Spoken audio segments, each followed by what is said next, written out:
Hi, Steve Stine with Guitar World here, and in this guitar lesson what we're going to be doing is looking at a technique that I call dynamic variation to try and make your guitar solos a little more creative, a little more interesting sounding for both you and for your listener. Now, in this lesson I'm going to be introducing you to a couple of new guitars in the SE line by Paul Reed Smith, which is the Mira, which I used in the intro jam, and then I'm going to be using the Starla here for the actual guitar lesson. Now, this is the first time that these guitars have been introduced in the SE line, which in addition to obviously sounding great and being very easy to play, is now also very affordable as well. Now, they look great, they look very classic, and what I've noticed between the two of them, the Mira tends to have a little bit thinner neck, so if you have smaller hands like I do, maybe you'll find that to be very comfortable. But in terms of the body, the neck on this one's a little bit thicker, a little bit meatier to grab onto. But the bodies are really, really comfortable. The pickups sound great, all that sort of thing, which of course you're going to be able to check out in the actual guitar lesson. So let's go ahead and get started. All right, so what is dynamic variation? Well, for me, it's trying to play with the idea of opposing sides. So if I do something that's fast, I try and follow it up with something that's slower. And if I do something that's louder, I try and follow it up with something that's a bit softer. And so what we're going to do is we're going to look at those opposing ideas, and you can hear some of it in the demo, but I really am encouraging you to look at these things on your own. So let's start off by just a couple of easy ones. Let's use loud and soft. Okay, now loud and soft for me, if we think about it, I can be loud by strumming harder, or I could be loud by turning my volume all the way up, right? So with this guitar, I can get really punchy sort of. Now, I don't have way too much distortion on right now or anything like that, but right?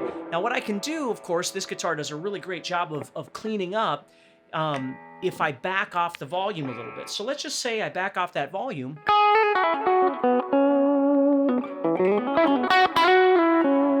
And I also want you to notice that I can also change my picking attack as well to change that volume, that loud and softness, so I can pick hard.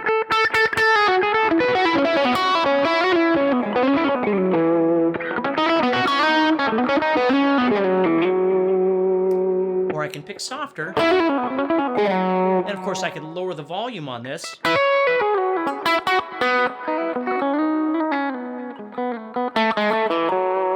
Okay? And what I love about this too is if I go over to the neck position pickup, so your pickup selector can make a big difference as well. Just has a really pretty tone.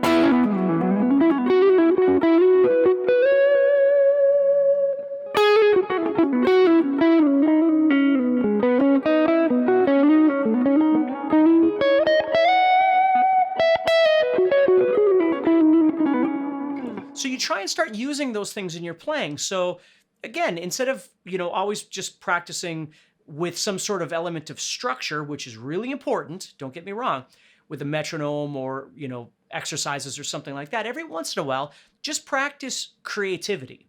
Like just sit down and choose a scale. Like right now I'm using E major, but you could use anything that you want to. And you just kind of explore, like you might write down. I always used to have my students write down all their ideas on a piece of paper. So they might write loud and soft. So they just take a scale and they start exploring.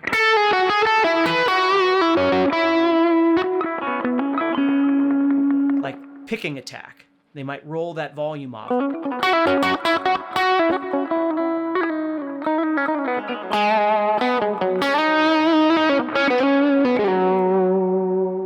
Right? Or change the pickup selector.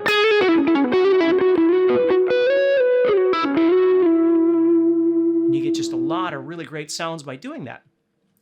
So now let's dig in a little bit further. Let's say we were going to do another dynamic variation. For me is high and low.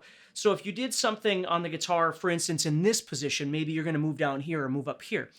And I've always tried to kind of teach people that a really easy way of thinking about when you're soloing, you're really trying to, in essence, sing on the guitar, right? So if we think about like lower on the guitar as kind of whispering to a listener, and when we get to sort of the middle of the guitar, now we're talking to somebody, and as we get higher up on the guitar, we're kind of yelling at them. And if you just use that train of thought as you play, and maybe, again, we might use some of this loud and soft as well, but I might play something.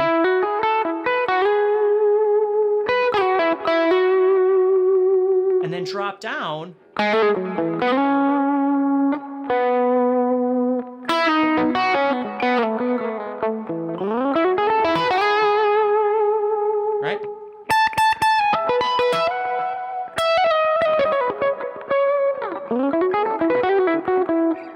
requires some knowledge of your fretboard and able to move around like that, right? But it's a great way of approaching it because you're using the variation of playing higher things and lower things back and forth like that. Instead of always just staying in one position, you can force yourself to kind of move around that way, and it works really well. So you just play a lick or a phrase.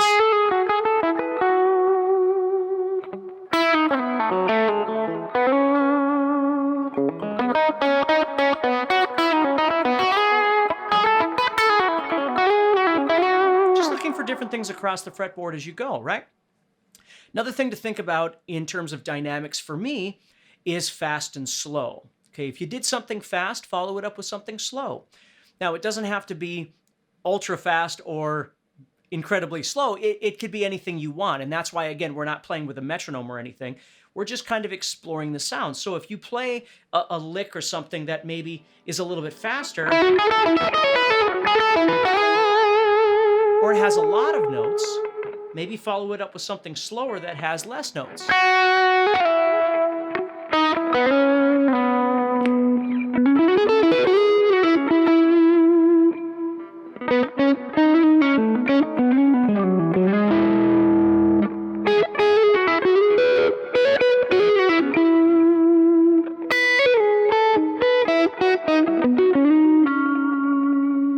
You see?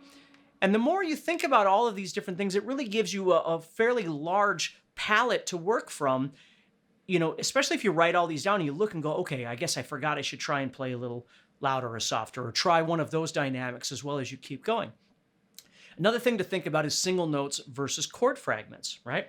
So as I play, if I do something more single note,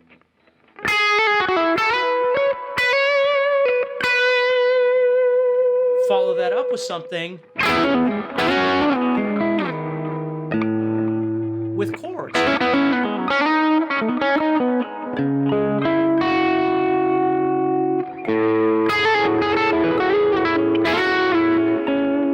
Right? And it doesn't have to be a full chord. It might just be a fragment or something like that you're doing, just a couple of strings.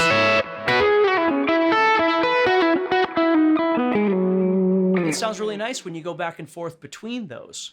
Okay? Another thing that I think about is playing the notes versus bending or sliding to the notes. So if you play an idea, maybe you try and...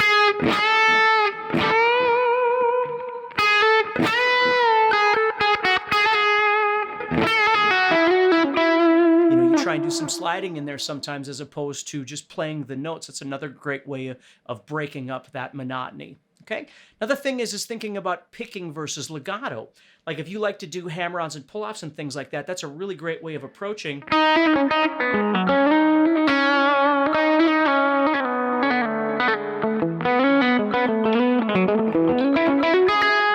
And then a picking idea.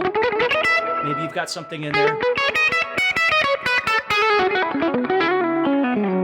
where you want more picking and it's a little faster or something, and then you switch that up with something that might be a little more legato, a little more smooth sounding.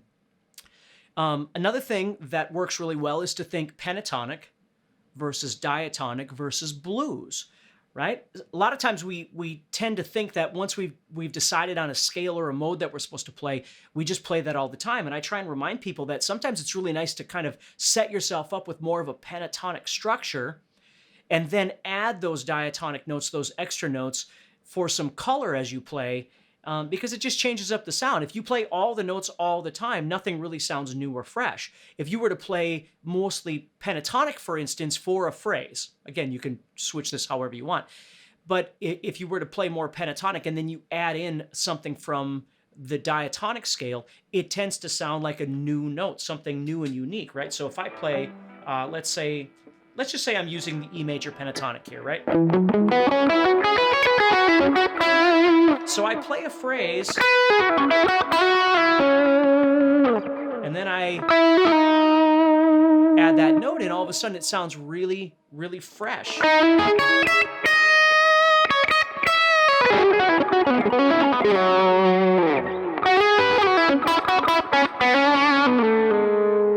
You see? And I can do that in all sorts of different ways. Sometimes what I like to do is I'll combine pentatonic and diatonic together. But instead of just playing all the notes,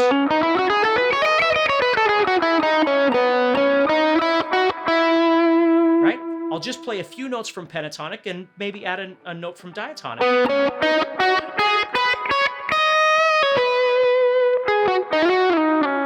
And then when that other note comes back, again, now a note that was pretty typical because it was pentatonic actually sounds quite nice again. So there's lots of different ways of approaching that. And then another thing I'd like to talk to you about is learning how to play sequential versus what I call intervallic motion. Now, again, you don't have to think really, really complex about this, but just think when you play phrases on the guitar, oftentimes we find ourselves playing like a scale.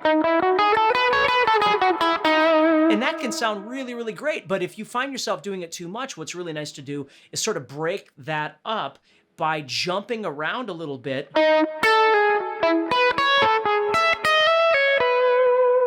And it sounds a little more unique, right? Instead of just kind of getting that sound, if you jump around a little bit, like basically all I'm doing is I'm just missing certain notes and then possibly coming back to them.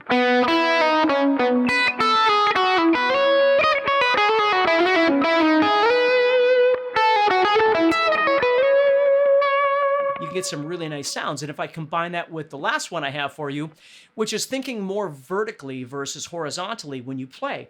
Now, I always think like block positions, what we call positions on the guitar, okay? We tend to think of them as up and down, and we play a lot. A lot of students, when they're learning how to play, or a lot of guitar players, when they're learning how to play, I always call it playing with blinders on, because they'll play in a position, and that's all they can see. And then if they move to another position, you know, maybe that's all they can see when they get there. And so it's hard to learn to combine those. When you learn to play more horizontally across your guitar like this, you can kind of break out of that and try and make your guitar sound a bit more like a piano maybe, right? So when you're playing,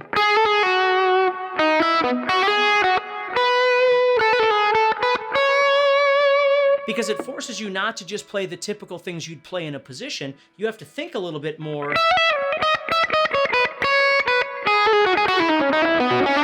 So you might play a little bit like this and then all of a sudden jump into an idea that kind of moves you across the fretboard this way. So there's lots of really great ways of approaching these sorts of things in your playing. So hopefully this helps you a little bit, gets you thinking a little bit outside the lines. And like I said, the most important thing is when you practice, take a little time out from your regular practice regimen of all your fundamentals and things like that, and just learn to spend a little time each day practicing on a creative level as well.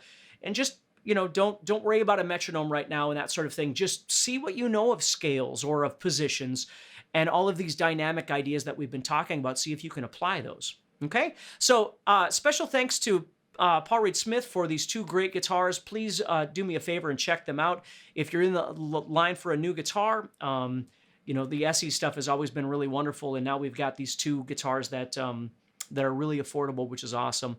And hope to see you soon. So take care, stay positive, and I'll talk to you soon.